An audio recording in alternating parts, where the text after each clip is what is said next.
नमस्ते विद्यार्थियों, Hindi studio channel में आपका स्वागत है. Welcome to Hindi studio. இன்றைக்கி நம்ம ஏகாங்கி லெசன் 3யோட டிப்பனி தான் பார்க்க போகிறோம். टिप्पणी लिखिए. वसंत. वसंत न्याय की जीत शीर्षक एकांकी का एक पात्र है.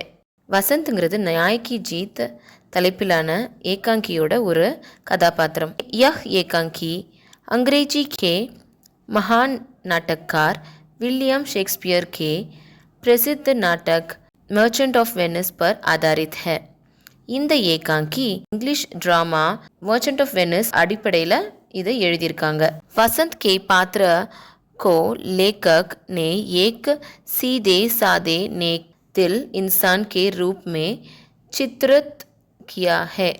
இதில் வசந்தோட கதாபாத்திரத்தை ரொம்ப இன்னோசென்ட்டாக ரொம்ப சாதாரணமான ஒரு ஆளாக வடிவமைச்சிருக்காரு.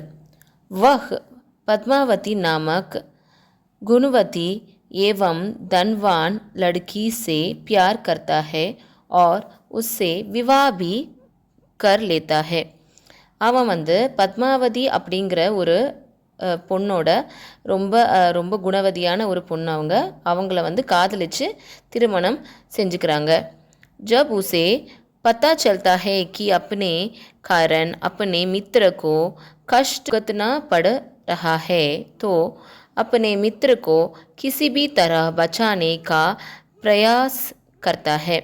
அப்போ அவனால் அவனோட ஃப்ரெண்டு அனந்துக்கு ரொம்ப கஷ்டம் அனுபவிக்க போகிறான் அப்படிங்கிறது தெரிஞ்சோன்னே அவனை காப்பாற்றுறதுக்கு அவன் ரொம்ப முயற்சி பண்ணுறான்.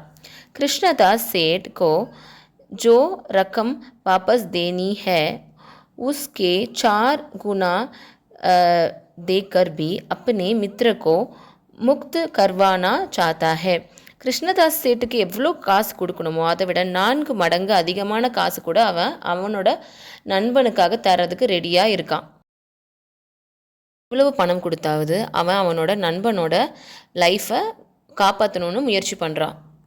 इस प्रकार वसंत का चित्रण आदेश मित्र के रूप में हुआ है. இதன் மூலமாக வசந்தோட கதாபாத்திரத்தை ஒரு நல்ல நண்பனாக இந்த கதையில் வடிவமைச்சிருக்காங்க.